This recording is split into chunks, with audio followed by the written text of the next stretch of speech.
Lindsay here, the Frugal Crafter. Today I'm going to show you how to make this darling aquarium themed gift holder, and I love it because you could stash cash in here or candy or a small gift or a gift card, whatever you want, and nobody's going to know what's inside until they open it. Plus, when they're done, they have a little art piece, which I think is totally awesome. I'm using this clear round pail from our sponsor Paper Mart. You can find them online at www.papermart.com, and we're also going to use some tulle and flat back marbles from Paper Mart, along with some of the great new Nautical stamps I just picked up at the stamp show this weekend. I'm using watercolor markers for coloring all of my images. That way I don't have to have a bunch of ink pads out on my table. I'm going to use 3 different shades of green on this seahorse and then simply spritz it with water and press it onto my paper to leave an impression. I really like this method for stamping detailed images. It really gives you a great look in no time. Continue on in this method, stamping more fish, seashells, and sand dollars or whatever else you'd like to have under the sea. When you've filled up your area and you're happy with the way it looks, we're going to add a background. I wanted to add a sandy bottom to the lower part of my composition there, so I decided I would take a torn piece of paper and use that as a mask. Now I'm simply using some tan ink and a sponge to apply ink around my seashells. I don't have to be too perfect here. I just want to get a little bit of warmth and weight at the bottom of my composition. Then I'm going to just simply spray a little bit of brown ink on top to give it some texture. Make sure to cover the top half of your image if anything else is showing so you don't get overspray on top of your fish. Then I like to blot up the area with a paper towel to help it dry quicker and to remove any puddles. And there we have a sandy bottom to our little fishscape. You can go in with markers and redefine any edges on seashells or sand dollars that you need if they got a little lost when you added that background in.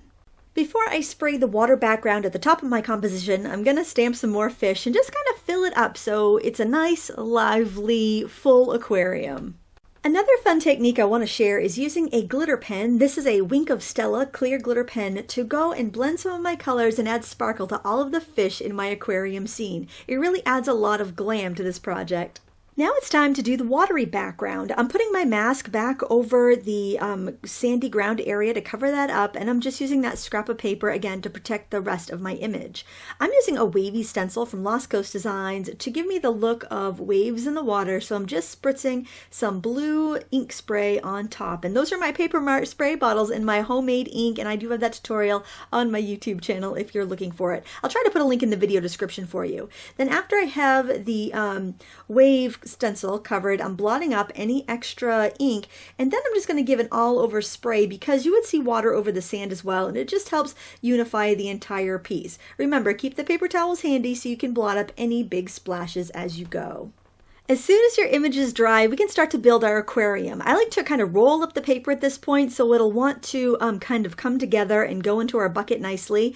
And I'm not going to tape it or anything at this point. I just want to kind of bend it and roll it so it will slide in and take shape easily. I wanted to have some seaweed texture at the bottom of my little aquarium, so I cut off a piece of this kind of mossy green tulle, and I'm just kind of holding it around the bottom of my curled up paper, and then I'm going to insert that into my clear pail so it's kind of where I want it in the composition, which is right down to the bottom. Then for a little bit of sparkle, I'm putting in some flat-backed marbles. I like how it can kind of hover and be in the middle of my design like a big bubble, or it can fall down to the bottom and look kind of like a bit of flotsam down the bottom of the sea. Either way, it's a great look, and it adds a little bit of sparkle too. I thought this little paper gold anchor would be the perfect accent for this piece, and I just dropped it in and let it fall where it may, getting kind of caught up in the tulle, seaweed in the bottom, and I think it looks great. And now to reinforce and repeat that design element of the tulle at the bottom, I'm adding some tulle right around the top edge just to give it that soft, watery, wavy, whimsical look. And then all you have to do is put the lid on and you are all set. Think of all the things you could stash on the inside. You could put money, you could put Swedish fish candy or any kind of candy, you could put a gift card, you could put all sorts of wonderful gifts in here, and it would be a surprise until they opened it up, and then they have that beautiful packaging piece of artwork really to keep and display if they want to. I want to thank you so much for watching this today. Please check out our sponsor Paper Mart. You can find them online at www.papermart.com. Packaging for less. Happy crafting!